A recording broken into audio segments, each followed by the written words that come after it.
Thank you for tuning in to Macroview Television. Welcome to a brand new edition of the Taiwan Outlook. I'm your host, Wu Ruiguo. Do you have an electronic book at home? Do you enjoy reading from an electronic book? In this day and age of rapid technological progress, electronic books is certainly one area that many countries and many companies are looking into. On today's program, we're delighted to have a leading pioneer in the area of electronic books, especially in terms of software integration, Mr. Jim Sum, who is the president of HiAChieve Digital Technology here in Taiwan. Jim, welcome to the program. Thank you. Yes. Thank you for inviting. Well, it's a pleasure to have you here, Jim. Yeah. Well, let's start with a look backwards. Yes. I understand that, Jim, you were trained in Taiwan and later on received your graduate education in the U.S. First at Stanford University with an engineering degree, Yep. and then later at Harvard with an MBA. Can you share with us those experiences? The two leading universities in the U.S., one on the West Coast, one on the East Coast, certainly with a lot of rich tradition and also with a lot of important developments, both in terms of technology and also in terms of management. Can you share with us those experiences? Sure. Yeah. Thank you for inviting again. Well, I'm fortunate enough to have studied in two of the most prestigious schools in the world. Yeah, because you're very smart. Certainly, oh man, I mean, it's fortunate. Yeah, certainly they have very different culture and style. Yes, of course. At Stanford, I got to learn the culture in Silicon Valley. Yes. It's a very entrepreneur type environment. So also it's an early stage of internet booming. Okay, And, that was the time you were there. Mid-90s. Okay. So many of my engineering friends Okay. actually went and started a few very famous companies. For example? Like Yahoo. Yahoo. Yeah, Okay. Sinanet. Okay, Yeah, two okay. of the still very strong portals in both in Western and the Eastern world. Yes. So although I didn't join them at the time, but it certainly planted a seed on me that the technology will change people's life. Of course. And using a startup form to bring in the latest technology will definitely create a lot of new value. Of course. Yeah. So I get the training from Stanford at computer science. Okay. Most of my career are in software, computer software. Software development. Software Yes. development, Yes. ranging from development to marketing. Oh, So okay, good. certainly Stanford gave me a lot of exposure to the new That's technology. very good training, too. Yeah. Yes. Yeah. How about your experience at Harvard? Yeah, that's another interesting experience, certainly a transformation process for me. And coming from engineering training, I need to have a better sense in business. So I decided to go to a B school. Yes. Fortunately, Harvard accepted me, and that was certainly a great They certainly eye-opener. don't just accept everybody. You certainly qualify. It's really a lot of luck. But I would also credit Harvard for giving me a lot of exposure. That is late 90s. Yes. Internet is still at its peak. Yes. It's so-called new economy. Yes. Now, even business school students are frenzy about starting new companies. Yes. And they get to even get more funding from all sorts of venture capitals and other kind of funding.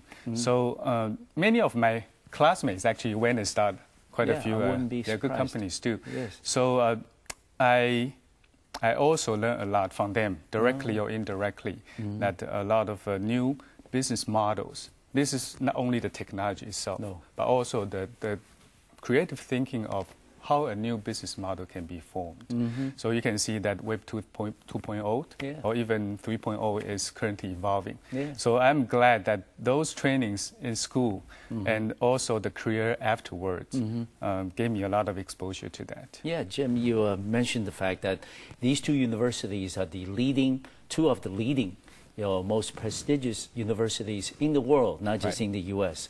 And also the fact that, in addition to the training that you received, I think what is important, as you mentioned, is the fact that you come across with some very innovative, very intelligent, and very driven individuals, not only from the U.S., for other parts of the world, China, Europe, Australia, other places. Yes. So you actually part of a very selected elite, if we use that term. And how did that aspect of receiving education from Stanford first and then Harvard later, how did that help you? Yes. Both in terms of your own personal growth, sure. but also later as you develop your career further. Yeah, certainly. Stanford and Harvard is a great place for networking. Yes. Yeah, we make friends not only in school, but a lot of friends become long-lasting friends, even in the business world. Yes.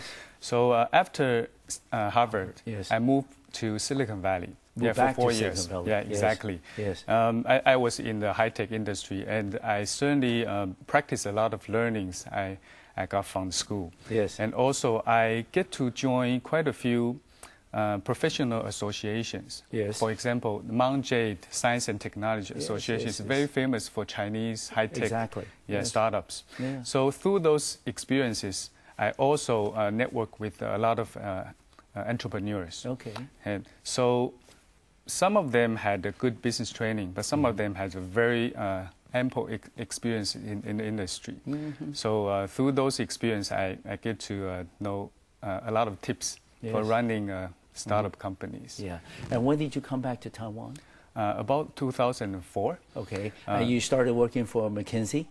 I worked for Microsoft in Taiwan for a couple of years. Okay. And then I joined McKinsey. Yes. Yeah. And of course, that was the time I met with you, and when you were with McKinsey. Yes. And then McKinsey, of course, is one of the leading business consulting firms in the world. Yes. And a lot of people, especially in business and in law and also in social sciences, would like to see that their career in the future could have some way be connected with McKinsey. Right. Can you share with us then your experience of working in one of the leading business consulting firms in the world, McKinsey? Okay. Yes. Like you say, that a lot of my overseas experiences, I really hoped I can help local companies to become more moderately managed or more globalized. Okay. And when I moved back to Taiwan, I tried to find those opportunities. Okay. And McKinsey opportunity actually came up, actually matches this of my aspirations very well. Yes, yeah. yes. I got to help not only one company, but many companies. Yes, in the process. In the process, exactly. Yeah. So we do many projects in Taiwan or outside of Taiwan. So it gave me new exposure to different types of industries. Yeah. And also, it helped me train to think strategically from top management point of view. Okay. So I think that's important to me because a lot of Taiwanese companies, if they want to go global or they want to become more professional managed, they usually don't know how to do it. No. And McKinsey has a lot of methodology and framework and to help the leaders of the company to think differently. When they want to go into the new market or transform their organization. So along the way, I learned a lot myself too. I share with you two of the very interesting experience to me. Please. I spent almost a year in Korea. Helping them in the leading companies, consumer electronic companies, to innovate in their product development and marketing. So I had a strong feeling that the Korean company is very competitive. Not only competitive, they have a very rigorous management, starting from the concept, product development to marketing, to execution, to services, exactly. And I think that's a lot of things that Taiwanese company can learn from. So I try to cross-reference those experiences and come back to advising other Taiwanese companies. Okay, good. And the other example is in China. So a few of my clients were in China at the time, and I got to know how they really see the new market, the emerging power from China. So they also are very competitive.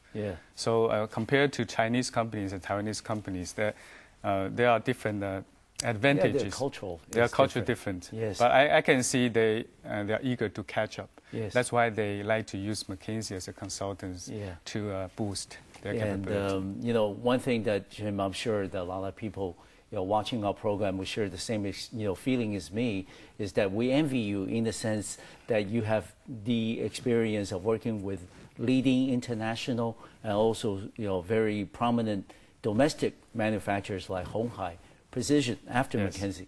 Yeah, how did you accumulate the experiences working with international firms as well as domestic firms, and then combine together and help you develop your skill in terms of both a professional manager, but also in terms of an active participant in the continued revolution in the technology area? Sure. Yeah. Thank you for this question. You helped me look back to my career. Yes. I started as an engineer, then I moved more to the business management. Of course. And then in different settings, I got to advise the leaders of the organization. And there was a very unique opportunity for me to join Honghai. Okay. As you may know, I was helping the entire group sketch out a new future in terms of software and digital content businesses. So that gave me an opportunity to rethink some of the new possibilities for a big company like Honghai. Yes. So it turned out to be many new ideas and businesses, including the one that we will talk about later. We're going to hold that thought for a second because we're going to take a short break. We'll be right back to our program. We're going to continue our conversation with Mr. Jim Sun, who is the president of HiAChieve Digital Technology here in Taiwan. I'll be back in 3 minutes.